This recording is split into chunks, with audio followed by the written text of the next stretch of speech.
오늘 우리가 읽은 마태복음 13장 1절부터 9절 말씀을 중심으로 좋은 땅에 떨어짐에 라는 제목으로 말씀을 나누고자 합니다.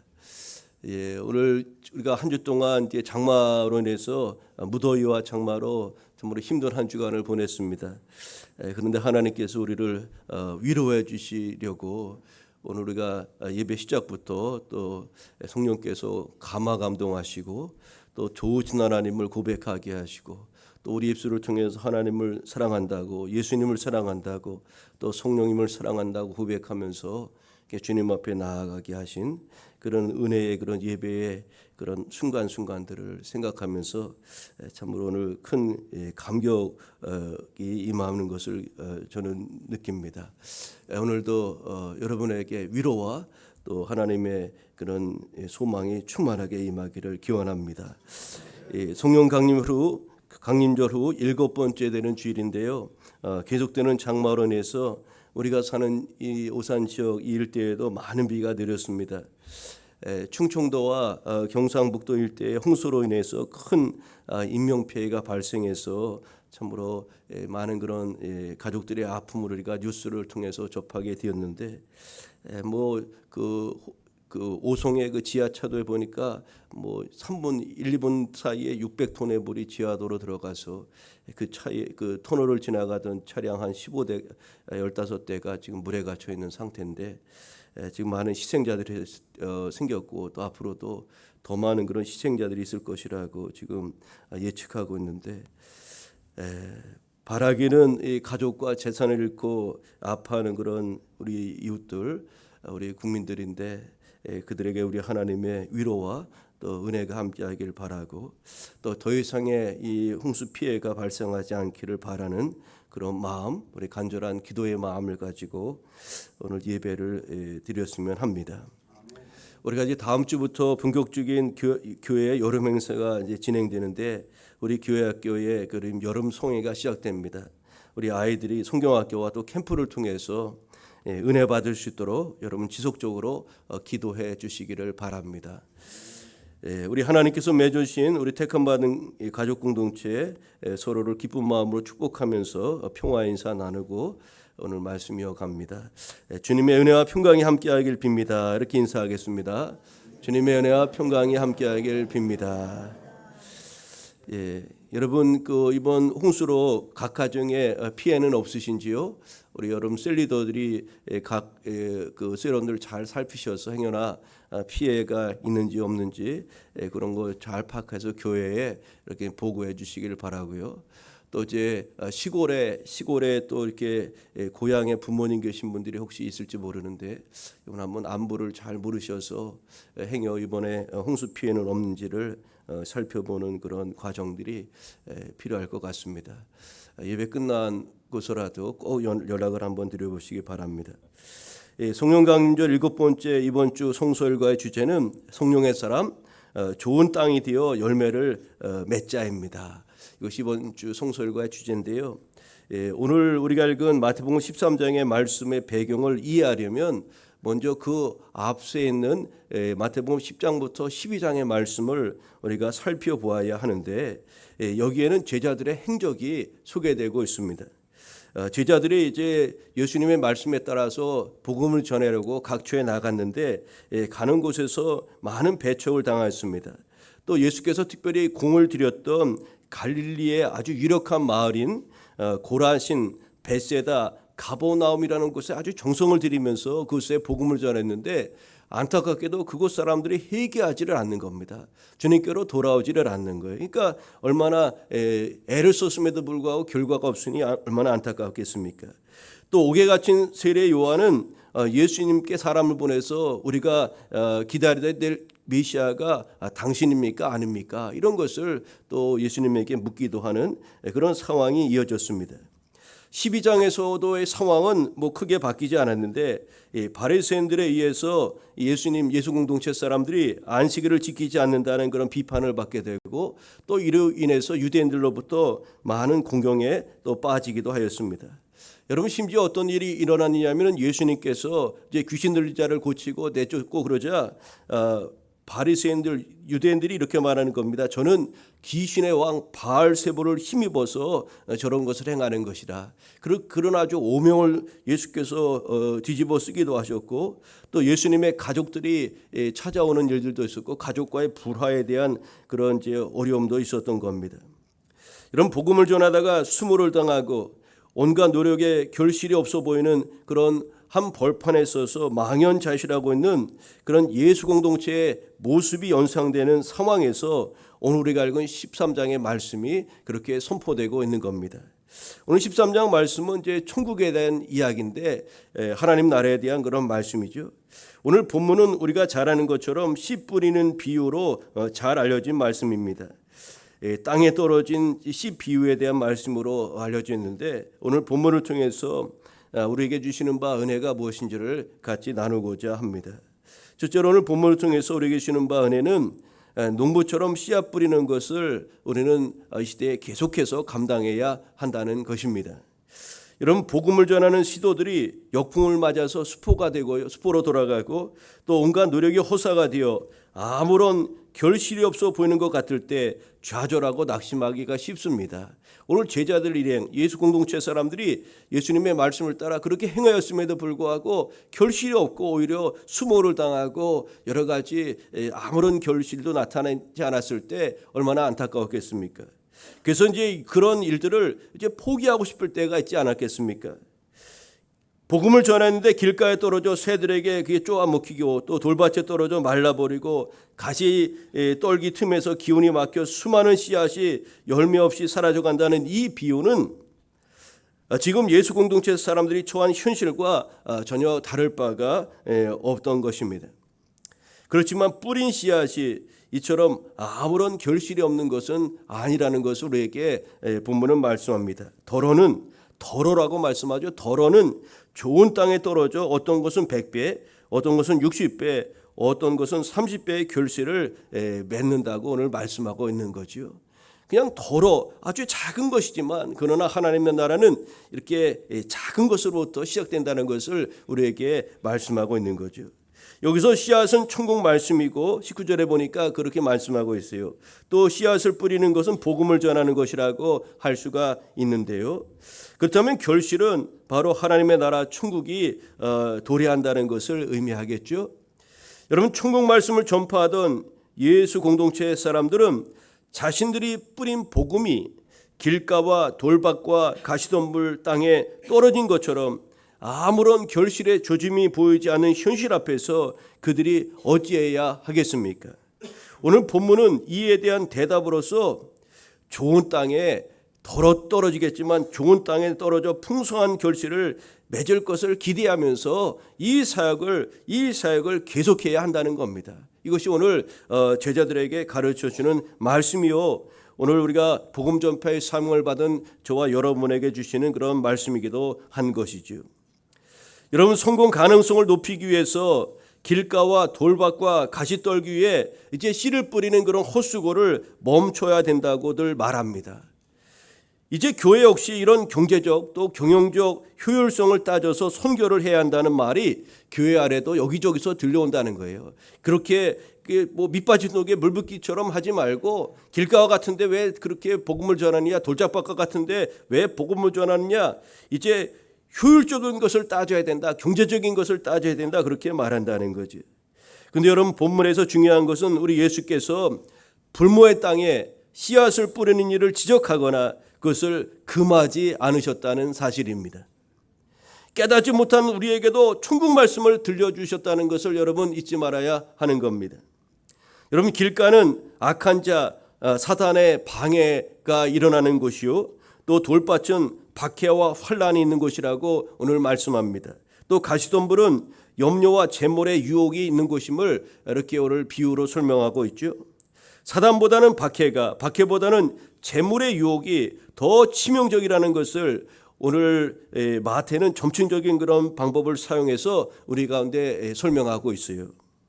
여러분, 많은 사람들이 사단과의 영적 전쟁을 하고요, 또 신앙과 믿음을 지키기 위해서 박해를 견디는 이들이 적지 않습니다. 그런데 세상의 욕망과 재물의 유혹 앞에 섰을 때 아담과 하와처럼 무너지는 경우가 너무나 많이 있다는 겁니다. 그것이 자금의 이 현실 속으로 현대로 오면 올수록 더 그것이 강화되고 있다는 것을 우리가 알 수가 있어요. 그래서 바울은 디모데후서 3장 1절 2절 이하의 말씀을 통해서 이렇게 증거하였습니다. 너는 이것을 알라. 말세에 고통하는 때가 이르러. 이제 말세에 이 마지막 때에 어떤 현상들이 이제 강력하게 나타나게 되는 것을 이미 이제 예언하였는데 그 내용이 이와 같다는 겁니다. 너는 이것을 알라. 말세에 고통하는 때가 이르러 사람들이 자기를 사랑하며 돈을 사랑하며 자랑하며 교만하며 비방하며 부모를 거역하며 감사하지 아니하며 거룩하지 아니하며 그렇게 쭉 이어가다가 마지막 5절에는 경건의 모양은 있으나 경건의 능력은 부인하니 이 같은 자들에게서 네가 돌아서라고 바울은 디모데에게 이렇게 이제 전하는 것을 권면하는 것을 볼 수가 있습니다.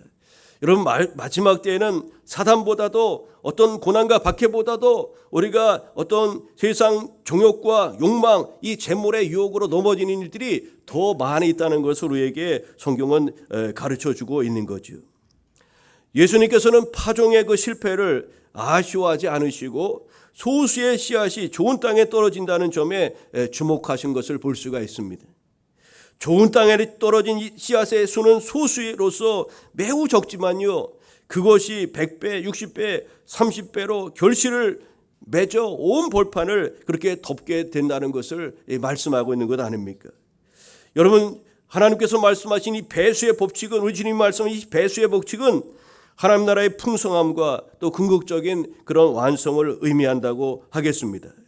이것은 이전의 손실을 길가나 돌밭이나 또 가시덤불밭에 떨어져서 손해본 것 같은 이전의 손실을 완전히 뒤엎는 대반전이 일어나게 된다는 겁니다. 좋은 밭에 소수의 좋은 알곡이 떨어지기만 하면 그것은 다른 곳에 이렇게 떨어진 것, 더러 좋은 곳에 떨어진다 할지라도 그 결실이 얼마나 풍성하게 맺어지는가를 우리에게 알려주고 있는 겁니다. 오늘 우리가 본문 말씀 앞에 서서 우리는 농부와 같은 그런 마음을 가지고 씨 뿌리는 일을 계속해야 한다는 것이죠. 어떤 사람은 말하기를 이렇게 말합니다. 이 세상에 많은 직업이 있지만 농부처럼 하나님의 섭리와 닮은 직업을 가진 자는 없다, 이런 이야기를 했어요. 농부가 하나님의 마음을 가장 잘 알 수 있다고 그렇게 빗대어 이야기한 겁니다. 왜 그렇게 이야기했느냐면 그분의 설명이 납득이 갑니다.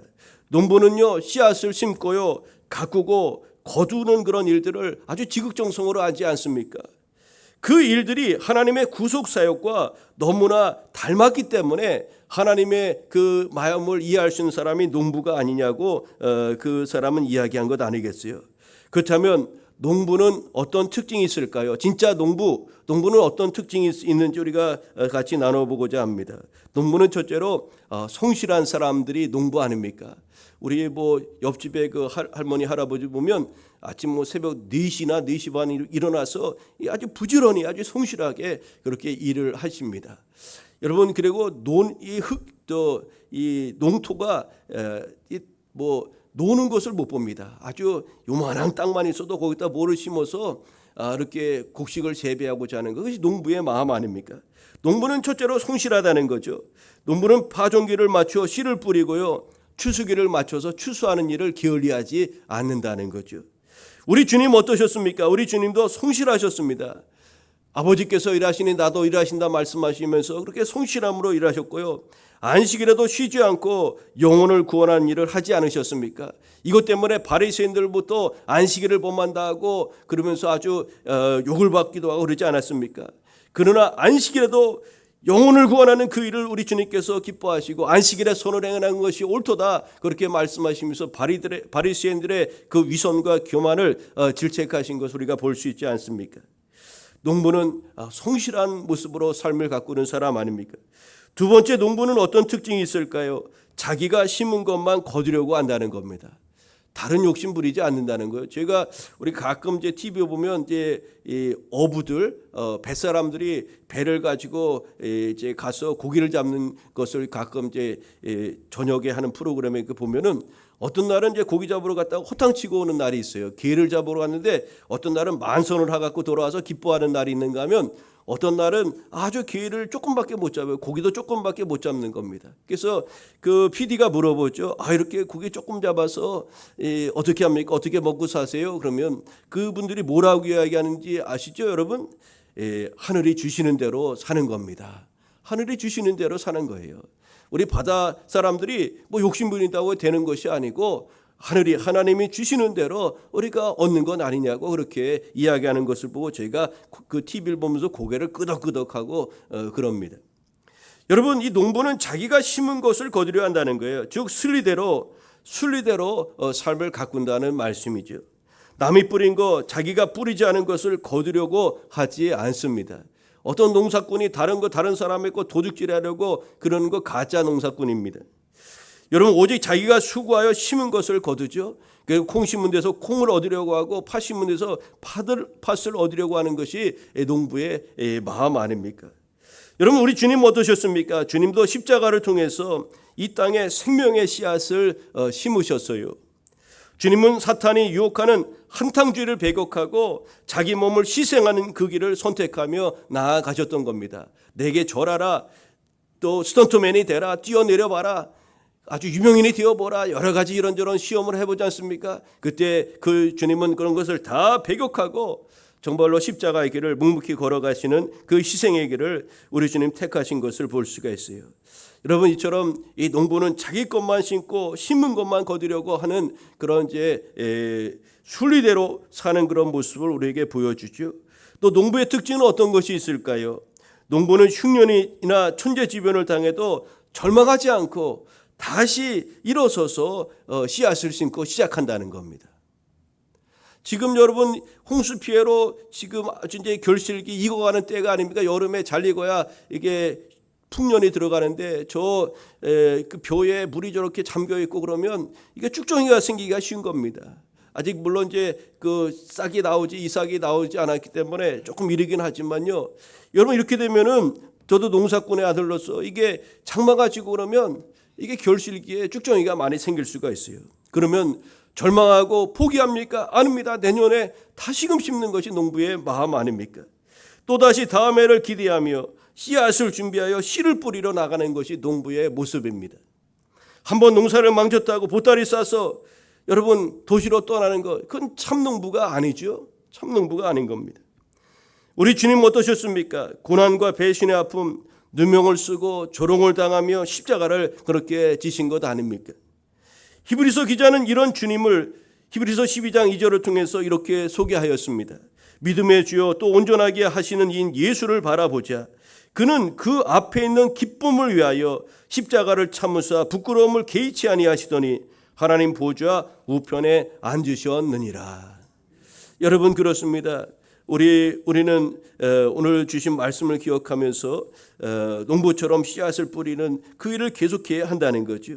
우리 예수님은 핍박과 고난과 죽음을 당하시면서도 하나님 아버지께서 자신을 다시 부활시켜 주실 것을 확신하였기에 즐거운 마음으로 십자가의 길을 그렇게 묵묵히 걸어가신 것 아니겠습니까? 여러분, 오늘 농부의 자세, 농부의 특징을 잠깐 살펴보았는데 뿌린 것은 반드시 거두게 해주시는 하나님의 이치와 섭리를 알기에 절망하지 않고 다시 농부는 씨를 뿌립니다.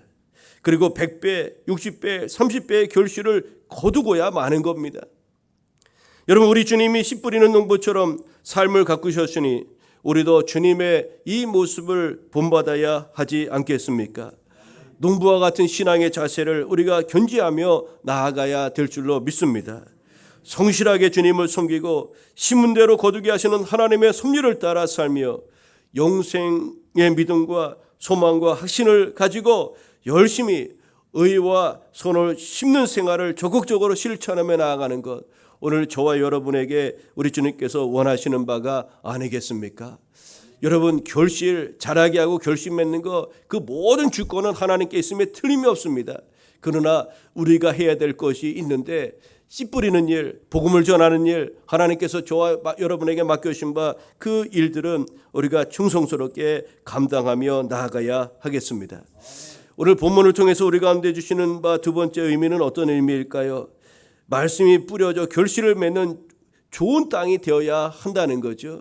우리가 좋은 씨앗을 계속해서 뿌려야 될 그 일도 감당해야 되지만 우리 자신이 하나님 앞에 말씀을 담을 수 있는 그런 좋은 그릇, 좋은 땅이 또한 되어야 한다는 거죠. 우리는 주님이 원하시는 복음의 씨앗을 뿌리는 일을 농부와 같은 자세로 그렇게 열심히 해야 된다는 것을 말씀을 드렸어요. 이와 함께 우리 자신이 좋은 옥토 또 땅이 되어서 100배, 60배, 30배의 결실이 우리의 삶을 통해서 또 열매를 맺어야 한다는 겁니다. 물론 이 열매 맺게 하시는 것은 전적으로 하나님의 주권입니다. 그 땅에 따라 열매가 맺어지는 것이 아니라 그 열매에 맺게 하시는 절대적인 주권은 하나님께 있다는 것을 우리는 잊지 말아야 합니다. 그럼에도 불구하고 우리는 우리 자신을 좋은 옥토로 가꾸는 이 일에도 게으르지 말아야 한다는 거죠.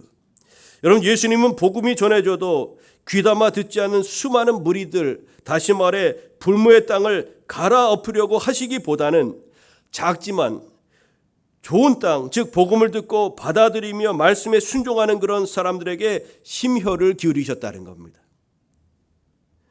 오늘 본문 우리가 읽지 않았지만 오늘 우리가 읽은 13장 1절부터 9절의 말씀에 대한 해석이 이제 18절부터 23절에 이제 소개되고 있습니다. 그 18절부터 이제 23절에 보면 그 오늘 비유에 대한 말씀에 대한 해석을 이제 설명하고 있는데요. 여러분, 그 비유의 말씀을 제자들에게 하신 그 이유를 제자들을 따로 모아서 말씀하셨습니다. 이것을 너희에게만 비유로 말씀하는 이유가 이것 때문이란다 하면서 제자들에게 특별하게 그것을 가르쳐 주었어요. 여러분, 좋은 땅으로서 제자 공동체가 있다는 것은 참으로 희망이 아닐 수가 없는 거죠. 이 공동체, 예수 공동체는 눈에 잘 띄지 않을 정도로 아주 미약하고 작은 공동체였지만 그들 가운데서 하나님의 나라가 자라나 마침내 세상을 뒤엎게 된다는 것을 하나님 우리 주님께서는 기대하셨던 것입니다. 여러분, 하나님 나라의 특성은 참으로 역설적이라는 것을 우리가 성경을 통해서 많이 깨달을 수가 있죠. 낭비는 창조의 과정이라고 할 수가 있습니다. 낭비하는 것 같지만 그것은 또 다른 창조의 하나의 과정이라는 것을 우리는 이해해야 되죠. 7번씩 70번이라도 용서하라는 것은 용서를 허비하라는 그런 뜻 아니겠습니까? 우리가 무한 용서를 하라는 거예요. 예수께서 그렇게 하셨던 것처럼 어떤 사람은 이런 말을 합니다. 사랑은 낭비다. 사랑은 낭비다. 이런 이야기까지 합니다. 여러분, 길에서 돌짝밭에서 또 가시덤불에서의 수많은 실패는 그 실패로만 끝나는 것이 아니라는 것을 오늘 본문은 우리에게 말씀합니다. 천국은 효율적인 전략이 아니라 작은 이들의 그 무익해 보이는 수고를 통해서 이루어진다는 것을 우리에게 가르쳐 주고 있어요. 천국은 겨자씨에 대한 비유를 통해서 또 말씀하지 않았습니까? 아주 작은 것이지만 그것이 커서 새들이 그곳에 깃들이기도 한다고 그렇게 말씀하지 않았습니까? 여러분, 일꾼들이나 혹은 밭으로 그 어떤 그 씨앗의 송폐가 좌우되는 것이 아님을 제가 앞서 말씀드렸지만 이 모든 것의 결실은 궁극적으로 하나님의 절대 주권 아래 있는 것이고 그것은 하나님께서 하시는 일임을 우리는 분명히 기억해야 됩니다. 그러나 우리가 참으로 좋은 옥토가 되기를 위해서 애쓰고 또 힘써야 되는 것도 우리가 잊지 말아야 한다는 거죠. 여러분, 길가에 떨어진 씨앗이 새에게 먹힙니다. 또 새의 양식이 되는 것이죠. 또 돌밭에서 마르고 또 가시떨기의 기운에 막혀서 죽어간 그 작물들은 썩어서 또 땅을 비옥하게 만들기도 합니다. 언젠가 그 땅은 결실을 내게 될 것이죠. 이사야 선지자는 이사야 55장 11절에서 이렇게 말씀합니다. 내 입에서 나가는 말도 이와 같이 헛되이 내게로 되돌아오지 아니하고 나의 기뻐하는 뜻을 이루며 내가 보낸 일에 형통함이니라고 말씀하였습니다. 저 길가에 떨어진 거, 돌짝밭에 떨어진 거, 또 가시떨기에서 기운이 막혀서 사라진 것들, 그것들도 그냥 없어지는 것으로 끝나는 것이 아니라는 거죠. 그것조차도 하나님께서 땅의 자양분으로 삼으시고 그것을 마침내 이제 좋은 것으로 합력하여 선을 이루어 나가신다는 것을 우리가 기억해야 되겠죠. 여러분, 주님은 주님의 말씀에 귀를 기울이고 주의 뜻을 이 땅에 이루려는 그런 제자들을 좋은 땅으로 삼으시고 또 그들에게 천국 말씀 즉 씨앗을 심어 주시는 겁니다. 어떤 이는 그것을 통해서 100배, 어떤 이는 그것을 통해서 60배, 어떤 이는 30배의 결실을 맺으며 하나님의 나라를 이 땅 가운데 그렇게 이루어가게 하시는 것이죠. 하나님은 그렇게 소수의 사람들, 하나님이 택하신 그런 사람들을 통해서 일하시는 겁니다. 엄청난 무리 또 특별한 유명인들을 통해서 행하시는 것이 아니라 아주 평범해 보이는 그런 아주 믿음의 사람들, 다만 하나님이 하나님 되심을 인정하면서 그렇게 의탁하면서 나아가는 이들을 통해서 일하신다는 거죠. 그렇다면 우리가 좋은 열매를 맺는 옥토가 된다는 것, 구체적으로 어떤 의미를 갖고 있는지 잠깐 살펴볼까요? 우리가 좋은 열매를 맺는 옥토가 된다는 것은 잘 경작된 밭과 같은 마음을 갖게 된다는 거죠. 여기서 잘 경작되었다는 것은 우리가 주님께 연단을 받은 그런 마음을 의미합니다. 죄와 가시와 같은 그런 불의한 것들이 제거되는 부드러운 마음, 곧 겸손한 마음이라고도 할 수가 있습니다. 주님의 징계와 연단을 그러므로 우리는 감사함으로 받아 우리의 심령을 새롭게 가꾸어 가야 될 줄로 믿습니다. 이런 마음은 말씀을 잘 받아들이고 아브라함처럼 순종하여 마침내 복을 누리게 되는 것입니다. 두 번째로 좋은 열매를 맺는 옥토가 된다는 것은 어떤 의미일까요? 빛과 수분을 충분히 받은 밭과 같은 그런 마음이라고 하겠습니다. 여러분, 위로는 우리 하나님의 은혜를 사모하고 그 마음에는 인내의 신앙을 가진 사람이 여기에 해당되지 않겠습니까? 누가복음 8장 15절에 보니까 이렇게 말씀합니다. 좋은 땅에 있다는 것은 착하고 좋은 마음으로 말씀을 듣고 지키어 인내로 결실하는 자니라고 그렇게 누가복음 8장 15절을 통해서 증언하였습니다. 여러분, 우리 신앙의 성장에는 하나님의 양육하시는 그런 은혜가 필요합니다. 또한 은혜 받기까지 견딜 수 있는 그런 인내의 신앙이 반드시 필요하다고 하겠습니다. 여러분, 식물이 빛과 수분을 잘 받아야 그 식물이 잘 자랄 수 있는 것 아닙니까? 그런 것처럼 우리도 하나님의 은혜를 충분히 받아야 될 뿐만 아니라 또 인내가, 그 은혜가 우리 삶에서 큰 결실을 맺기까지 인내의 그런 신앙이 꼭 필요하다고 할 수가 있는 것이죠. 이처럼 좋은 열매 맺는 옥토가 된다는 것은 빛과 수분을 충분히 받은 그런 아주 아름다운 밭과 같은 그런 마음이라는 것을 우리가 생각해 볼 수가 있습니다. 또 좋은 열매를 맺는 옥토가 된다는 것은 영양분이 충분한 밭과 같은 마음이라고 하겠습니다. 여러분, 환경은 좋은데 영양분이 부족한 땅이 있습니다. 그런 땅에는 씨앗이 자라 풍성한 열매를 맺을 수가 없어요. 농부들은 그런 땅을 일컬어서 죽은 땅이라 부릅니다. 죽은 땅. 씨앗을 아무리 심어도 열매를 맺을 수가 없다는 거예요. 그래서 그 땅을 이제 기경하고 그 땅을 새롭게 이제 개량을 해야 되는데, 그 개량하기 위해서 어떻게 합니까? 영양분을 공급해 주는데, 보통 농부들이 사용하는 것은 퇴비와 비료를 주어서 영양분이 풍부한 그런 땅으로 개량하는 그런 작업들을 하지 않습니까? 여러분, 여기서 영양분이란 무엇일까? 영양분이란 주님의 말씀 안에서 누리는 풍성한 신앙적인 그런 은혜의 체험이라고 할 수 있지 않겠습니까? 이것은 주님의 말씀을 풍성히 받아 순종한 결과로 우리에게 주시는 하나님의 은혜라고 할 수가 있습니다. 말씀을 듣고 실천할 때 말씀의 열매를 우리는 풍성하게 누릴 수가 있는 것 아니겠습니까? 여러분, 이제 오늘 말씀을 이제 결론을 맺고자 합니다. 여러분, 오늘 우리가 참으로 본문을 통해서 기억해야 될 것은 농부처럼 씨앗 뿌리는 그 일을 계속해야 한다는 거죠. 농부처럼 성실한 마음으로 우리에게 주신 바 그런 씨 뿌리는 그런 사명들, 복음 전파의 그 사명들을 성실함으로 감당해야 하겠습니다. 또 자기가 심은 것에 대한 것을 거두려고 하는 그런 욕심 부리지 아니하고 또 나에게 주신 바 그런 성실함으로 또 그 사명을 우리가 충성스럽게 감당해야 하겠습니다. 천재지변이나 또 흉년이 나더라도 농부는 절망하지 않고 다시금 씨앗을 준비하여 다시 시작합니다. 다시 시작하여 씨앗을 심고 가꾸고 풍성한 그 결실을 기대하면서 또 여름의 무더위와 또 결실기의 그 기대를 가지고 그렇게 애를 쓰고 다시금 나아가는 것 아닙니까? 우리도 이 농부처럼 이처럼 고난과 역경과 어려움이 할지라도 이 씨앗 뿌리는 일들을 지속적으로 또 계속해서 감당해야 한다는 것이 오늘 저와 여러분에게 주신 바 사명임을 잊지 말아야 하겠습니다.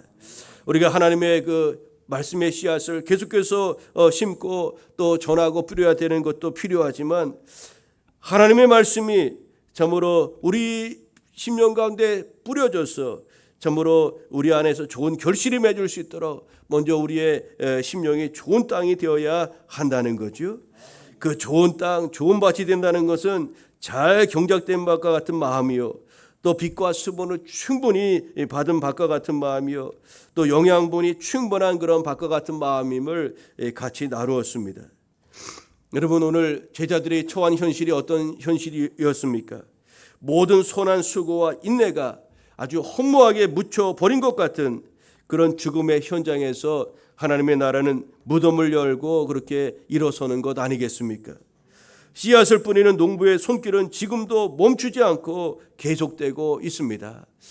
하나님이 바로 농부라고 말씀하셨어요. 우리에게 그 씨앗을 뿌리는 일을 위임하시고 맡겨주셨고 우리는 그 사명을 이 시대에 감당해야 하는 것이죠. 여러분, 하나님의 일하심은 지금도 계속되고 우리를 통해서 그 일을 지속적으로 그 일을 이루어가고 계시는 것인데, 그 일이 마침내 하나님의 때에 열매가 맺혀 세상을 뒤엎고 또 하나님의 나라가 그렇게 도래하게 될 줄로 믿습니다.